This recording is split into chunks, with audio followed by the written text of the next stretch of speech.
Mirror पे ये बचा हुआ था प्लेन मिरर में स्पीड को लेके, ऑब्जेक्ट और इमेज की स्पीड के बीच रिलेशन। ठीक है, उसको कर लेते हैं।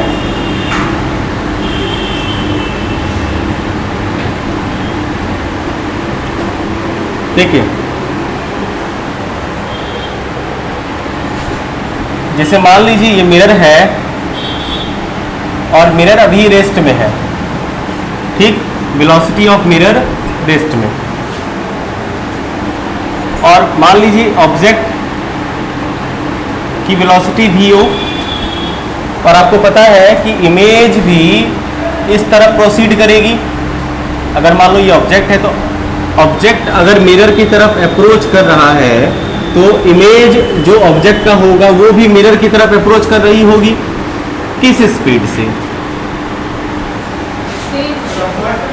हाँ, लाए हैं। हेलो, किस स्पीड से? सेम स्पीड से। ठीक है, सेम स्पीड से। इसको कैसे समझें? देखो, अगर मान लो ये डिस्टेंस आपको पता है कि x है, ठीक है, और ये डिस्टेंस अगर y है, मार्कर लेके चला गया इनको वाला पागला। तो आपको ये पता होना चाहिए कि x और माइनस वाई बराबर होगा, x माइनस वाई सेम होंगे।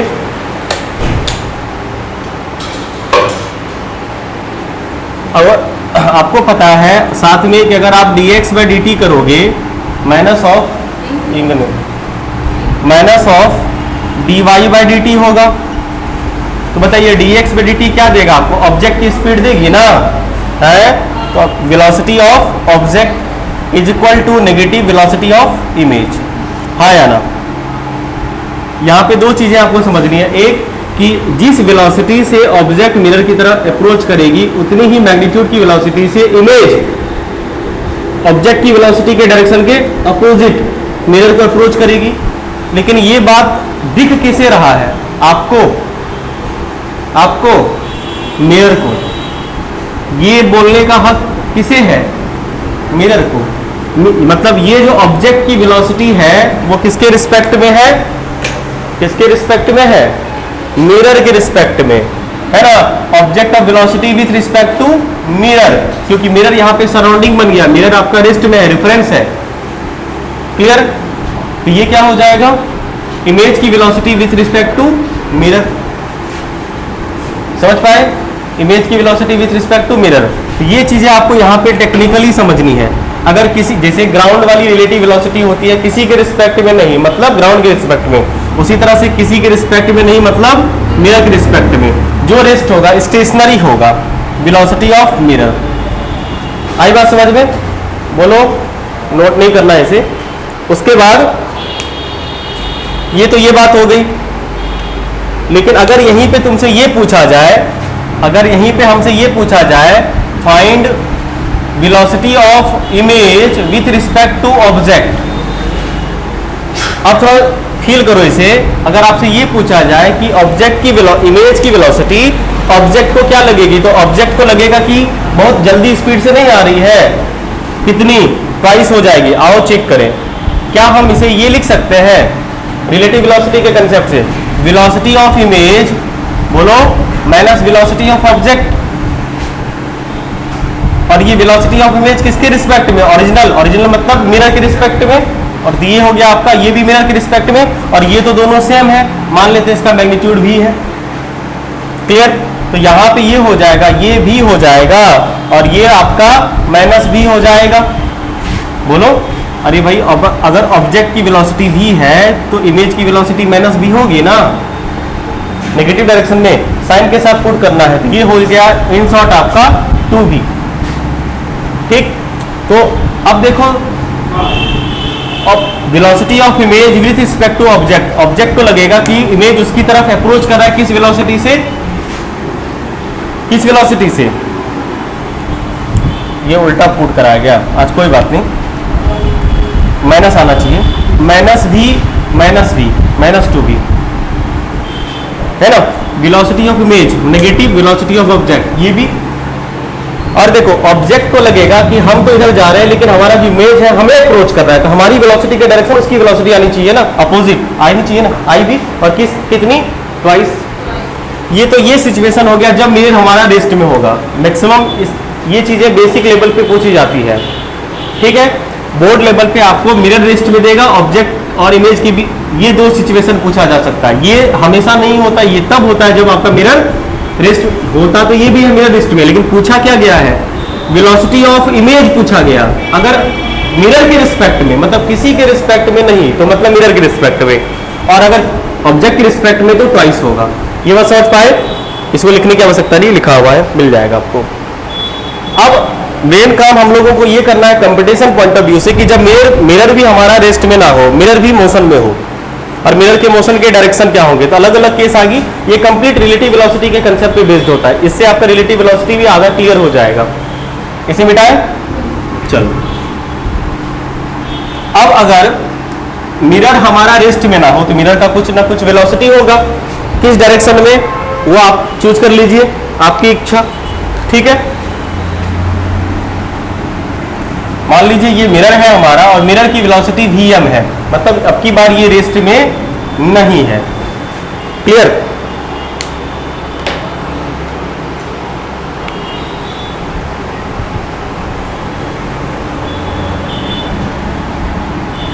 ये मान लो ऑब्जेक्ट मिरर की तरफ अप्रोच करेगा और ऑब्जेक्ट का इमेज भी मान लो मिरर की तरफ अप्रोच करेगा।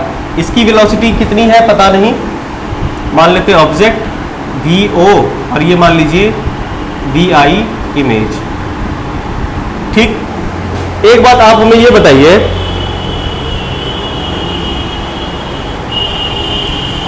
हमने अभी तक सीखा बिना डेरिवेशन का कर रहे हैं, मतलब बिना,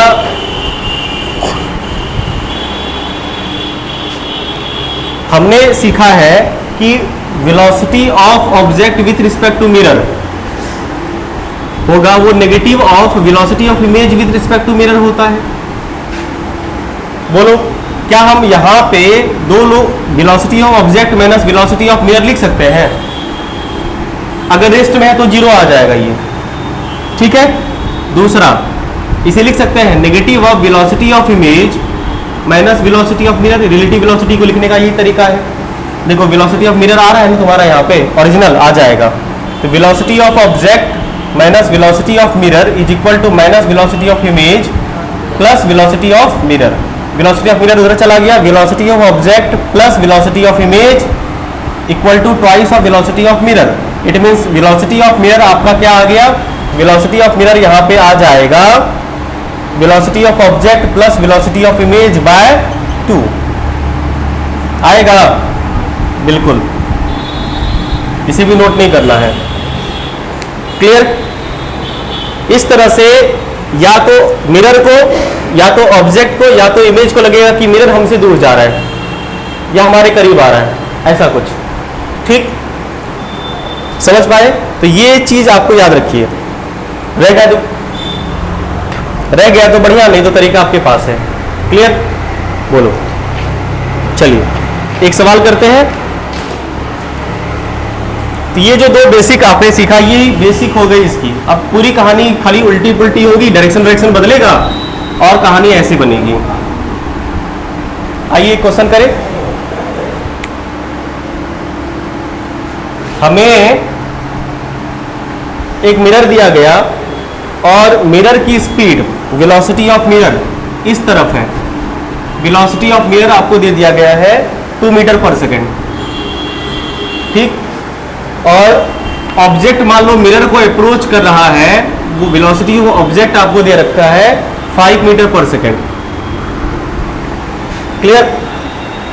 हमसे पूछा गया है वेलोसिटी ऑफ इमेज, आपको फाइंड करना है velocity of image.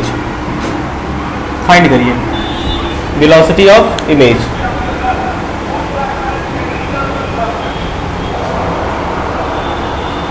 Velocity of image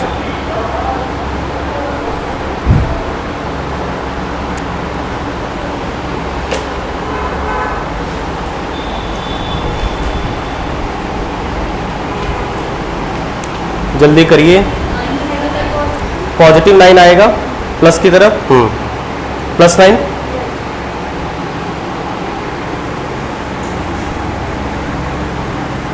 यहां पे भी आ जाएगा, यहां से भी आ जाएगा, है ना।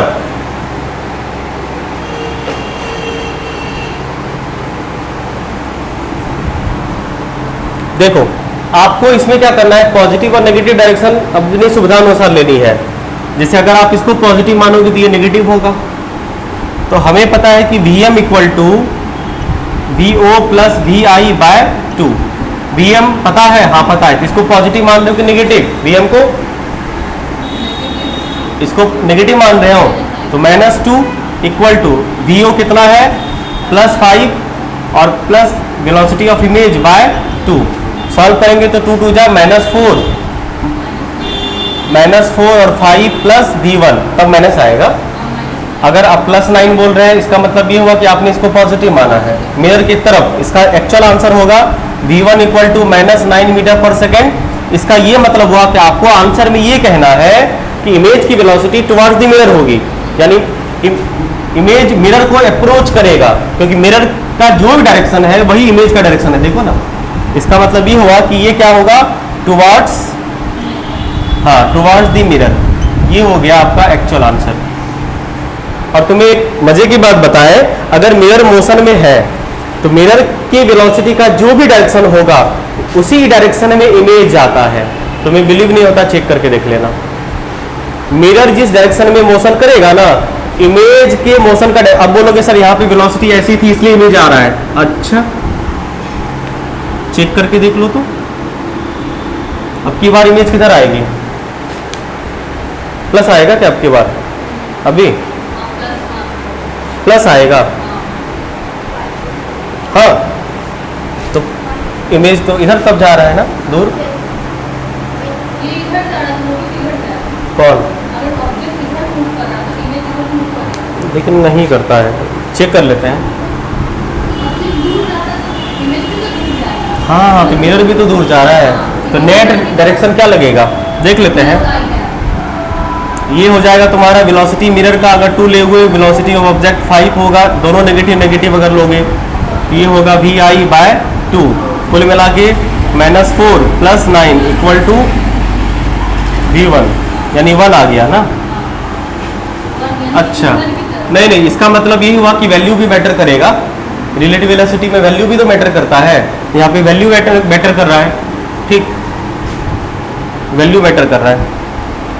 कंसेप्ट यही चलेगा, ठीक।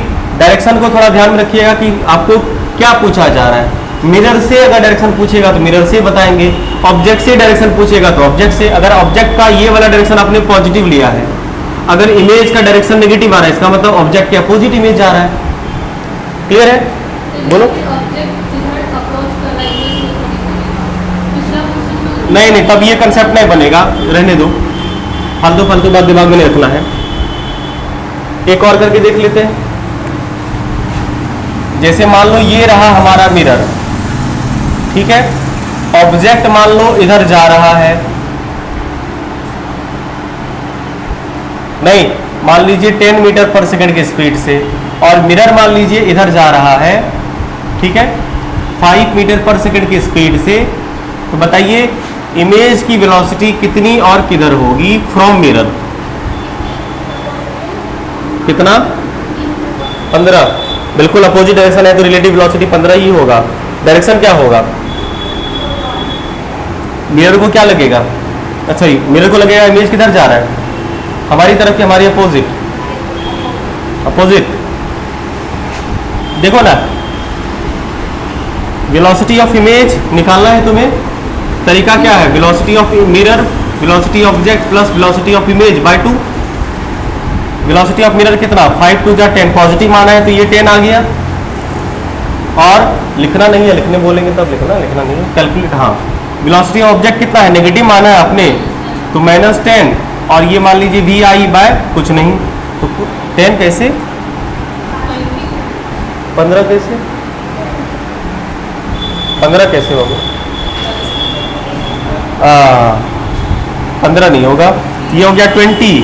VI कितना आया, 20 मीटर पर सेकेंड, पॉजिटिव आ रहा है, इसका मतलब मिरर को लगेगा कि इमेज उससे दूर जा रहा है, मिरर को लगेगा कि इमेज उसी के डायरेक्शन में इधर जा रही है, अप्रोच करता हुआ। मिरर उसके पीछे पीछे अप्रोच कर रहा है, इमेज 20 से जा रही है। हाँ, अगर यहीं पे आपको ये पूछते, सुनो, ये किसके रिस्पेक्ट में है? 20 ग्राउंड पे जो बैठा ऑब्जर्वर रेस्ट में है उसके रिस्पेक्ट में ना। अगर मान लो तुमसे ये पूछा जाता find the velocity of image with respect to mirror, अब आएगा आंसर +15। अब देखो, क्योंकि V I minus V M, तो वी आई कितना 20 और वी एम उसी डायरेक्शन में 5 है, अब आया +15। तो मिरर को लगेगा इमेज तो 20 से जा रही, मतलब इमेज के पीछे हम 15 मीटर पर सेकंड से दौड़ रहे हैं, या इमेज हमसे आगे 15 मीटर पर सेकंड की स्पीड से जा रही है। समझे इसका मतलब? ये हुआ 15। अब आपको किसी का डायरेक्शन किधरों दे दे कोई दिक्कत नहीं, तो ये हॉरिजॉन्टल वाला हो गया। अगर मान लो मोशन वर्टिकल हो, मिटाए, उसमें फर्क नहीं पड़ता है, मिटाए से। देखो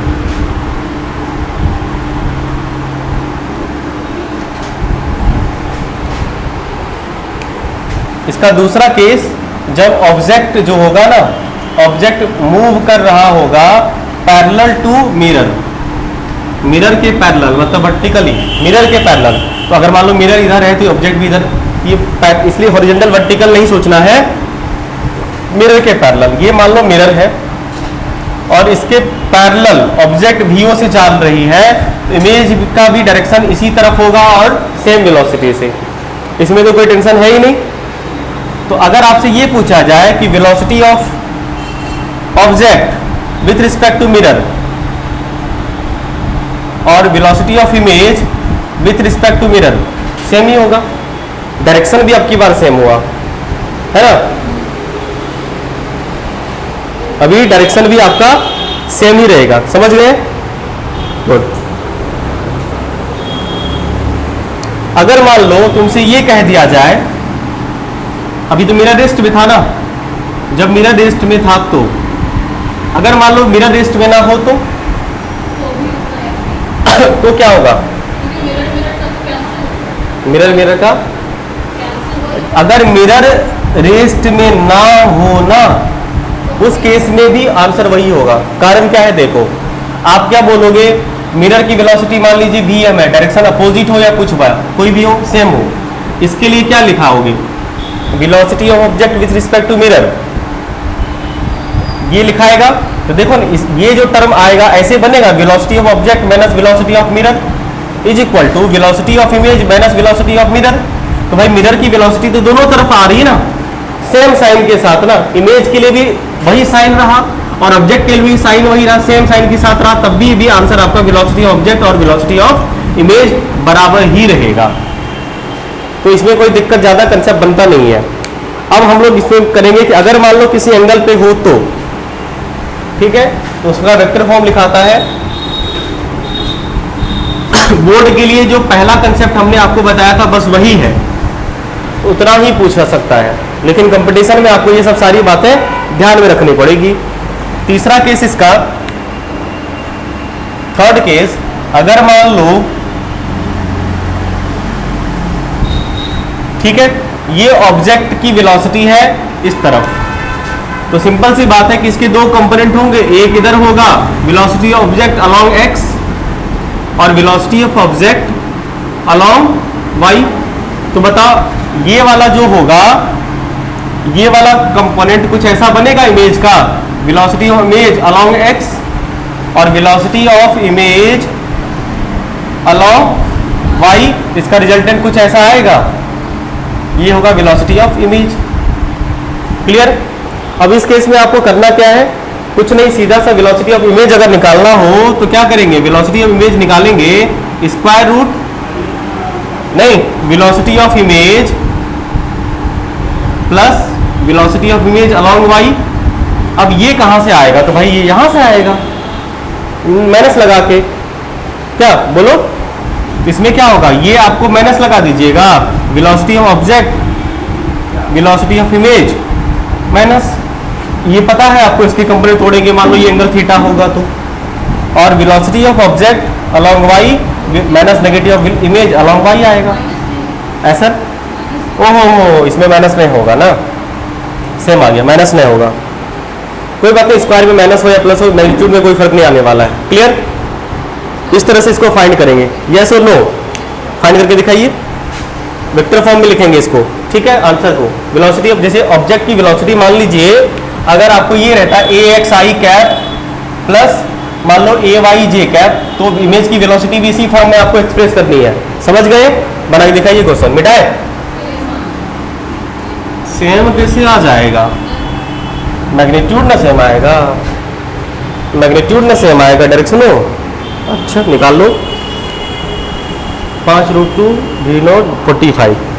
क्वेश्चन है, ये है आपका मिरर, ये 5√2 से ऑब्जेक्ट चला, एंगल है 45, ठीक है। इमेज की वेलोसिटी बतानी है आपको, velocity of image, velocity of image. Magnitude तो 5√2 ही आएगा, लेकिन वेक्टर फॉर्म में लिखेंगे तो डायरेक्शन भी थोड़ा सा बदलेगा। जल्दी करो, एक दो सवाल करके हम लोग सीधा आएंगे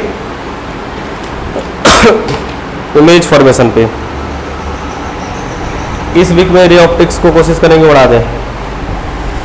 3 क्लास लगेगा ऑप्टिकल इंस्ट्रूमेंट पे, कम से कम 2 क्लास तो 3 भी लग सकता है।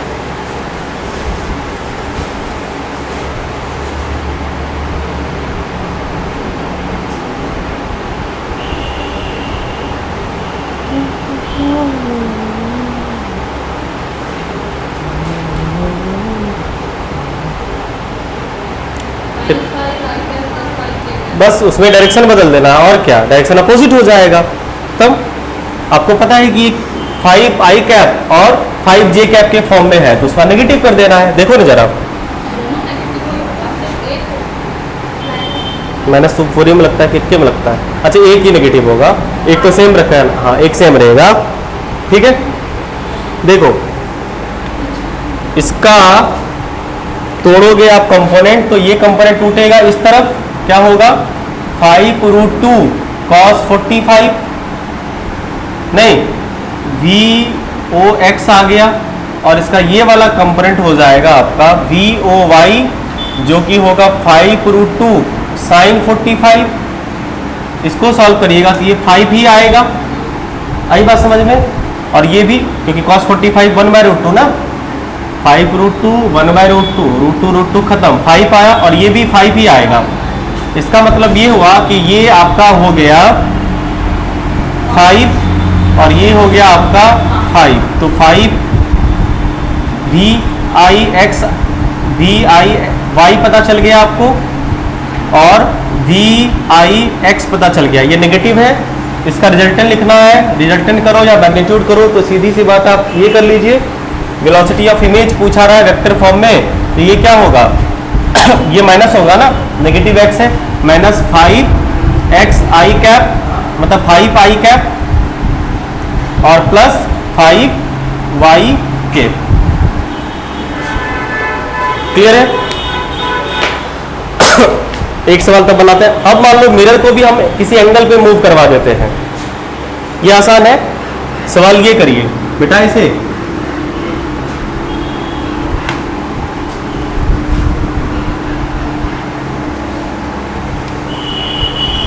अगला सवाल, जैसे मान लो अब की बार ना, ये जो मिरर है, ये मिरर भी 2 मीटर पर सेकेंड से चलने लगा, वेलोसिटी ऑफ मिरर, परंतु ऑब्जेक्ट जो है, ये ऑब्जेक्ट आपका 37 डिग्री से 5 मीटर पर सेकेंड से चल रहा है। अब की बार आपको बतानी है velocity of image, find velocity of image. Solve करिए।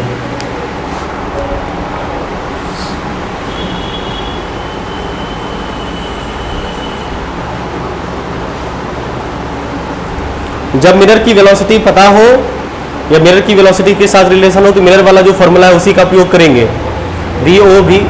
VO प्लस VI/2, एक x के लिए ये इक्वेशन बनेगा और एक y के लिए इक्वेशन बनेगा।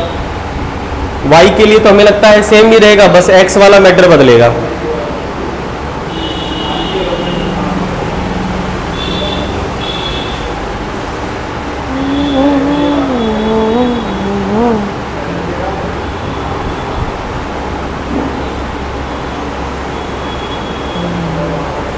आंसर आ जाएगा तो बताना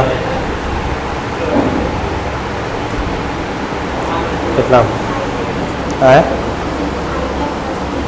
मैग्नीट्यूड बता दो, मैग्नीट्यूड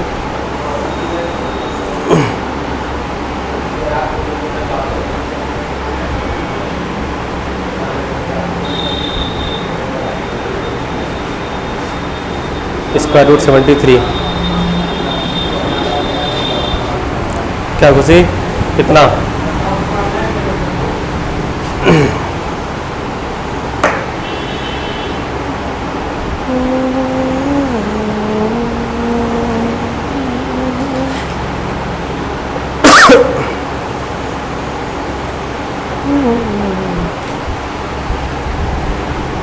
देखो इसमें मिरर के पास सिर्फ कौन सी वाली वेलोसिटी है? एक्स वाली वेलोसिटी है।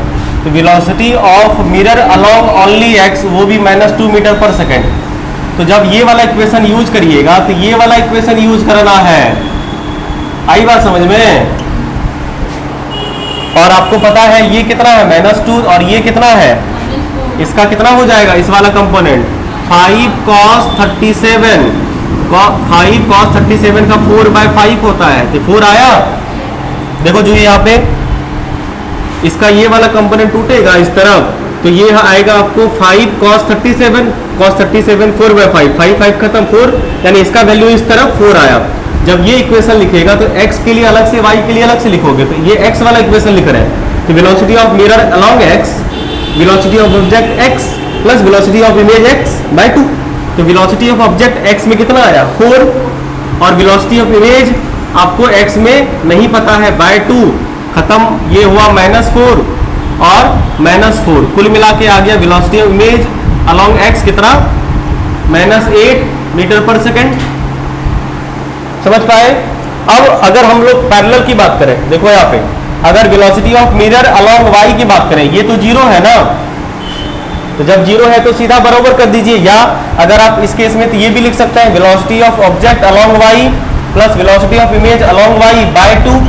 क्या फर्क पड़ता है? 0 0 बराबर होगा, मतलब velocity of object along y equal to minus of velocity of image along y। Yes और नो? स्पीड हो रहा है ना, तो बोलोगे ना भाई इसमें कौन सी? भाई ये y में मिरर जा रहा है क्या? नहीं जा रहा है, तो 0 करेंगे तो इक्वेशन वही लिखाएगा। इसको सॉल्व करेंगे तो ये ऐसा बनेगा। तो थोड़ा दिमाग को भी स्पीड में चलाना है। अब बताओ velocity of object along y है? हाँ है, यही ना है velocity of object along y, जो कि आएगा कितना? 5 sin 37 से 5 sin 37 का वैल्यू कितना होगा? 3/5। तो ये हो जाएगा 5 3/5, 5 खत्म 3 आएगा। तो ये वैल्यू 3 आया, यानी velocity of image along y कितना आया? 3। अब वेलोसिटी ऑफ इमेज आपका आ गया है अलोंग x कितना? -8। Velocity of image along y कितना आया? 3। -3 या 3? -3 आया। हम लगाए हैं, हम लगाए हैं। किसका y कंपोनेंट नीचे आ रहा है? माइनस नहीं लगना चाहिए। हाँ सेम होता है। तो ये माइनस आ कैसे गया फिर? ये गलती कैसे? अच्छा ये जो मिरर वाला केस है ना, 0 वाला ना, तो 0 वाला में तो सीधा ये नेगेटिव होता है image with respect to y। अच्छा y में तो दोनों का सेम होता है डायरेक्शन। कोई बात नहीं लगाना है, मैग्नीट्यूड लगाना है इस केस में। इस केस में आपको मैग्नीट्यूड यूज करना है अगर दोनों का डायरेक्शन सेम जा रहा हो। मिरर तो ऊपर जा ही नहीं रहा है, जो इमेज जाएगा तो इमेज भी x y में जाएगा, तो ऑब्जेक्ट भी y में जा रहा है, इमेज भी y में ही जाएगा। वैसे कोई फर्क नहीं पड़ेगा मैग्नीट्यूड पे। v नेट लिखोगे, रुको, v नेट इक्वल टू क्या होगा? इसका स्क्वायर रूट -8 का स्क्वायर रूट प्लस 3 का square root 64 plus 9 9 4 13 square root 73। Magnitude आएगा स्क्वायर रूट 73। और अगर इसको लिखना हो तो सीधा सा वेलोसिटी इमेज अगर वेक्टर फॉर्म में लिखिएगा कितना आएगा? -8x मतलब -8i cap plus 3j cap. ये आएगा आंसर। कहाँ मिस्टेक आ रहा था? जब मिरर के पास स्पीड होती है। हाँ ये तो सीधा हो जाएगा। क्लियर है? एक सवाल दे देते हैं होमवर्क के लिए, इसको करिएगा। समझ पाए उसे? एक क्वेश्चन देते हैं होमवर्क के लिए, करिएगा इसे। नोट्स हम भेज देंगे, हमें सब एक बार व्हाट्सअप कर दीजिएगा, सबको नोट्स भेज देंगे हम अभी तक का। एक क्वेश्चन लिख लीजिए होमवर्क के लिए, इसे करिएगा, आगे बढ़ेंगे हम लोग। ये मिरर है, एक ऑब्जेक्ट चल रहा है 2√2 से 45 एंगल से, ठीक है, 45 डिग्री ऑब्जेक्ट, और अब की बार मिरर सीधा नहीं जाके ऐसे जा रहा है, और ये एंगल है आपका 37 डिग्री, और मिरर की स्पीड है 5 मीटर पर सेकेंड। समझ पाए हैं? तो बताना है आपको, फाइंड वेलोसिटी ऑफ इमेज और इसका मैग्नीट्यूड भी, मैग्नीट्यूड विथ वेक्टर फॉर्म बन जाएगा। बहुत सुंदर। वेलोसिटी से रिलेटेड अगर अब कोई भी सवाल आएगा तो आपसे चुटकियों में बनेगा, इतना बन जाने के बाद। इसके बाद और कोई नहीं है। सर्कुलर वाला हम लोग नहीं करेंगे अभी, सर्कुलर वाला श्वेता के ऊपर छोड़ दिया। बता दी थी प्रियंका को सर्कुलर वाला, पूछी नहीं? हाँ, तो मेंस के लिए है जरूरी। ओवरलैपिंग वाला होता है, करेंगे उसे बाद में। चलो आइए आगे बढ़े। ठीक, तो ये रही प्लेन मिरर की कहानी। प्लेन मिरर खत्म। प्लेन मिरर में स्पीड से रिलेटेड सवाल हो गया, ऑब्जेक्ट डिस्टेंस, इमेज डिस्टेंस से रिलेटेड सवाल हो गया, वेलोसिटी से रिलेटेड सवाल होगी, रोटेशन से रिलेटेड क्वेश्चन हो गया। इससे ज्यादा क्वेश्चन बनेगा नहीं। हाइट से रिलेटेड क्वेश्चन हो गया, height of object, height of image से रिलेटेड क्वेश्चन हो गया। हाँ बिल्कुल। अब हम लोग करेंगे रिफ्लेक्शन स्फेरिकल मिरर में। ठीक है, ध्यान से बोर्ड पे एकदम टकटकी लगाना है, क्योंकि ये वाला टॉपिक अभी खींचेंगे हम स्पीड में। स्फेरिकल मिरर देखो, एक ऐसा मिरर जिसका रिफ्लेक्टिंग सरफेस, एक ऐसा मिरर जिसका रिफ्लेक्टिंग सरफेस कर्व हो या किसी स्फीयर का पार्ट हो। जैसे अगर हम बात करें तो ये नहीं लग रहा कि बड़का सा गोला का हिस्सा होगा, नहीं आई बात समझ में? तो इसे हम लोग कहते हैं स्फेरिकल मिरर, क्योंकि ये इसका रिफ्लेक्टिंग सरफेस कर्व होता है। ये रिफ्लेक्टिंग सरफेस एक पार्ट इसका सिल्वर्ड होगा और एक पार्ट रिफ्लेक्टेड होगा, मतलब यहाँ पे लाइट पड़ेगी तो ये लाइट रिफ्लेक्ट होगी इस तरह से। तो अब बोलोगे सर हम पेंट तो अंदर से भी कर सकते थे, बिल्कुल कर सकते हैं, तो इसका रिफ्लेक्टिंग सरफेस कितना होगा?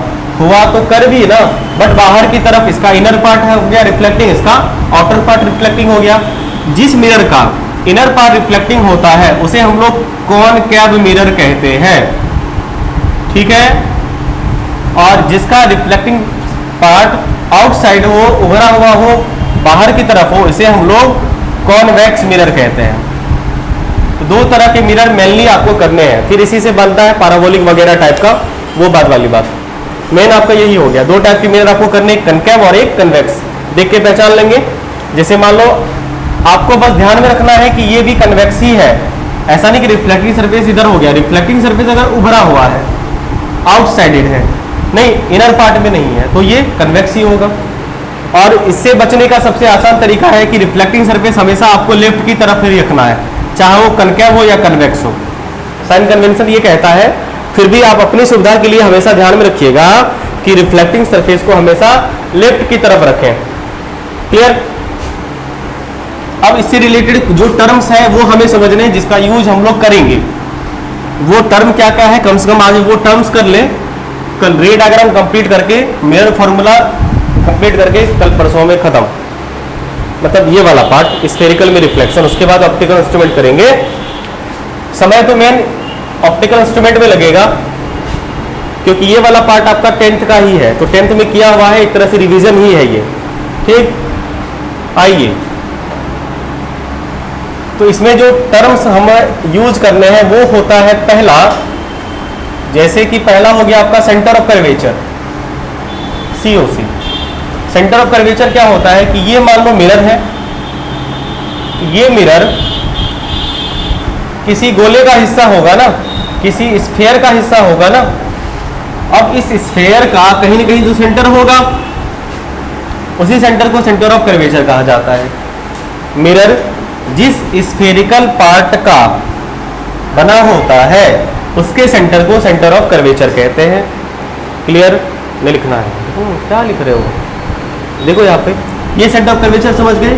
उसके बाद क्या होता है कि जैसे मान लो आपने मिरर बनाया, तो मिरर ये पूरा गोला तो आपने पेंट नहीं कर रखा है, पूरा गोला तो पेंट नहीं कर रखा है। इस मिरर का इतना ही हिस्सा से रिफ्लेक्शन हो सकता है ना।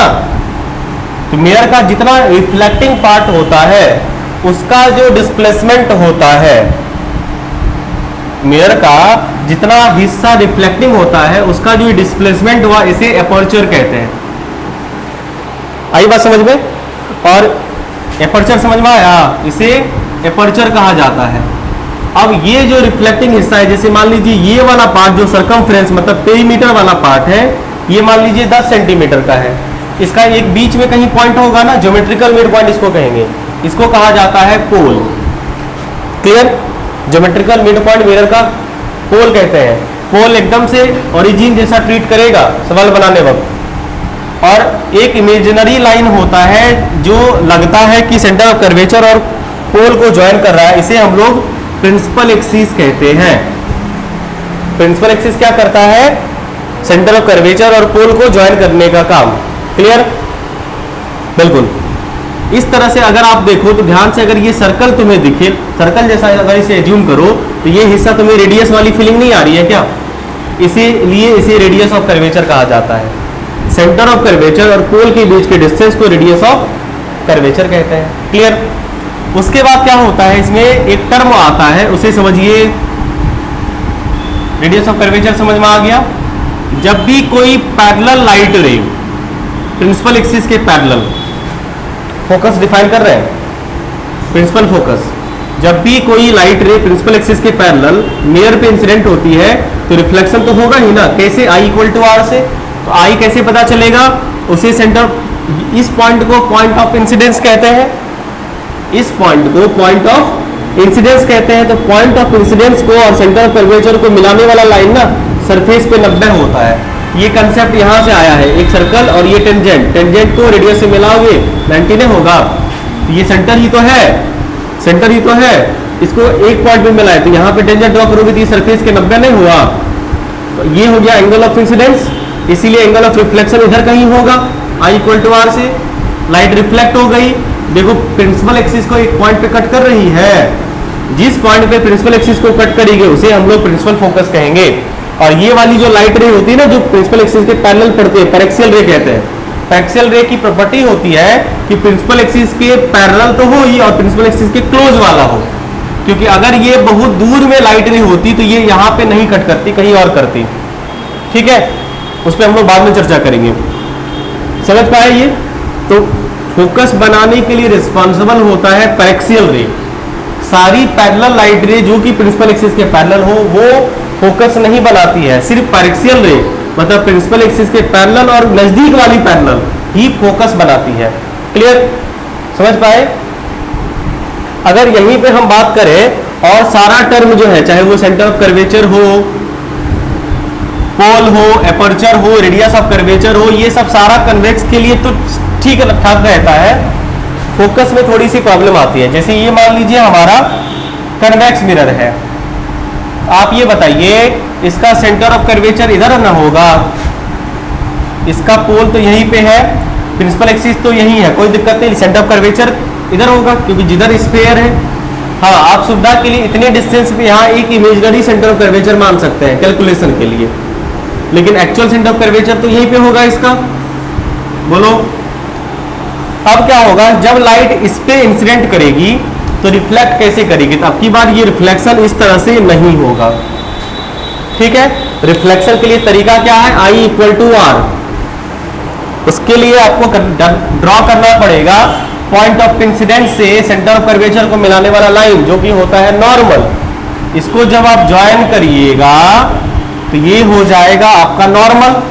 बोलो, तो तो नॉर्मल हमें क्या ज्ञान देता है, एंगल ऑफ इंसिडेंस बता देता है। बताओ एंगल ऑफ रिफ्लेक्शन इधर होगा क्या, नहीं ना, इधर होगा कहीं I equal to R, normal के अपोजिट साइड।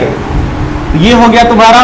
अब इसका फोकस कैसे पता चलेगा, तो देखो रिफ्लेक्टेड लाइट रे को अगर पीछे की तरफ तुम एक्स्ट्रा प्लॉट करो तो तुम्हें नहीं लग रहा कि प्रिंसिपल एक्सिस के इसी पॉइंट से ये डाइवर्ज हो रही है, तो ये पॉइंट तुम्हारा क्या हो जाएगा, कन्वेक्स मिरर के लिए फोकस। आई बात समझ में, क्लियर है, बहुत सुंदर।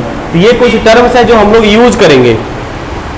यहां तक कोई दिक्कत तो बोलो, नहीं ना, बोलो, अगर नहीं तो एक रिलेशन कर लेते हैं, F equal to R by two, याद है सबको, F equal to R by two. क्या क्या वो सब फालतू काम नहीं करना है। देखो स्फेरिकल मिरर का जो फोकल लेंथ होता है, फोकल लेंथ क्या होता है, जैसे ये मान लो स्फेरिकल मिरर है ना, ये फोकस और मान लो इधर कहीं सेंटर ऑफ कर्वेचर, तो ये वाला डिस्टेंस फोकल लेंथ कहलाता है।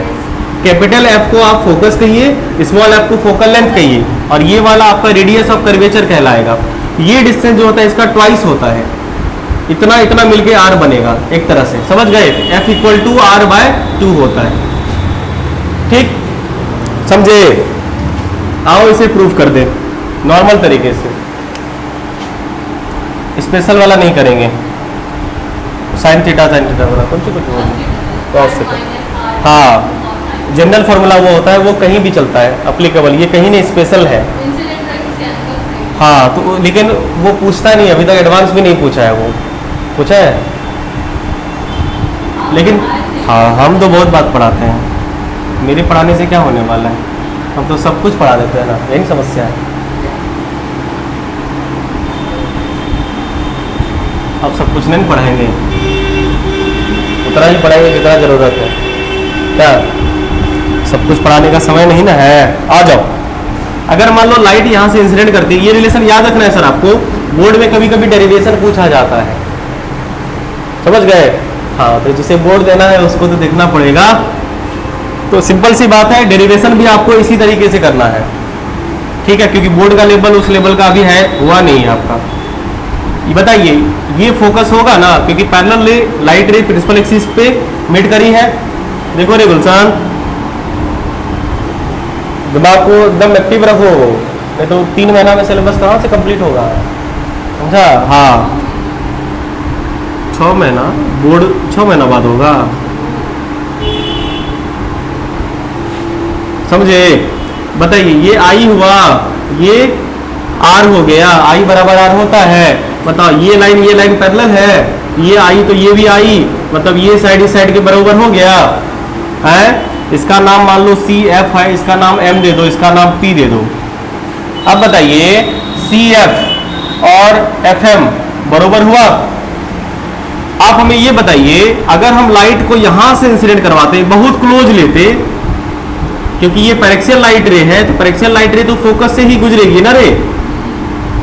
अब बताइए ये पॉइंट मान लो Q है, अभी भी क्या होता, सी एफ क्यू एफ के बराबर नहीं होता, तब तो सी एफ क्यू एफ के बराबर हो जाता।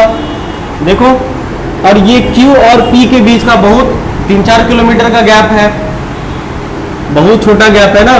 मतलब आप कह सकते हैं, अगर मान लो चलो ये अगर यहाँ पे फॉल कर जाए या इसके करीब फॉल कर जाए, मतलब अगर Q टेंस टू बिल्कुल P हो जाए, आप सी एफ को एफ पी ने कह सकते हैं। बोलो, बस यही पे कहानी होगी। बताइए सी एफ क्या है, पता नहीं, आप बताइए सी पी को लिख सकते हैं C F plus F P, और सी पी क्या है, रेडियस ऑफ कर्वेचर है आर। बताओ सी एफ एफ पी के बराबर है, तो सी एफ को भी एफ पी लिख सकते हैं, और एफ पी ही रहेगा। अब बताओ एफ और पी के बीच का डिस्टेंस फोकल लेंथ, तो बताओ ये हो गया एफ और ये हो गया एफ, तो आर इक्वल टू 2f या f equal to R by 2। कोई दिक्कत? ठीक है, आजकल इतना ही। कल हम लोग करेंगे रे डायग्राम, इसका अलग अलग केसेस और मिरर फॉर्मूला, ठीक है।